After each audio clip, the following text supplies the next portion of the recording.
നമ്മൾ എത്രമാത്രം കഠിനാധ്വാനം ചെയ്താലും അവസാനം കണ്ണുനീരും നിലവിളിയും കടബാധ്യതയും അല്ലാതെ മറ്റൊന്നുമില്ലല്ലോ.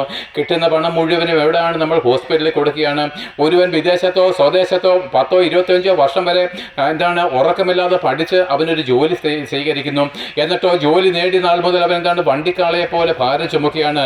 പുതിയ വീടാകുന്നു, വസ്തു മേടിക്കുന്നു, കടം വീട്ടുന്നു, കടം എടുക്കുന്നു, മക്കളെ കെട്ടിക്കുന്നു, വിവാഹം കഴിക്കുന്നു. ഇതെല്ലാം അവർ ചെയ്യുന്നു.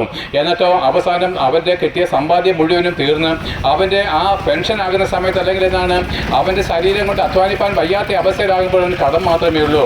പിന്നെ അവൻ കഠിനമായിരിക്കുന്ന രോഗത്തിൻ്റെ പിടിയിൽ അമരുകയാണ്. പിന്നെ പിരിവെടുത്ത് അവൻ ആശുപത്രിയിൽ പോവുകയാണ്. സകലരും അല്ല ബാങ്ക് ബാലൻസ് ആയിട്ട് അനേക ലക്ഷങ്ങൾ ഉണ്ടെന്ന് പറഞ്ഞാൽ ആരും ഉന്നത ഭാവം കാണിക്കേണ്ട. ഓരോ 2-3 ദിവസം ഹോസ്പിറ്റലിൽ കിടന്നാൽ 5-6 ലക്ഷം രൂപ അവർ മേടിക്കുന്നു. അങ്ങനെ എല്ലാവരും കടബാധ്യതയിലായിട്ട് നമ്മുടെ അധ്വാന ഫലം മുഴുവനും കടബാധ്യതയിലേക്ക് നമ്മൾ എറിഞ്ഞു കളഞ്ഞിട്ട് അവസാനം സ്വസ്ഥതയില്ലാതെ മരിച്ചു പോവുകയാണ്. ഇതല്ലേ നമ്മുടെ അവസ്ഥ.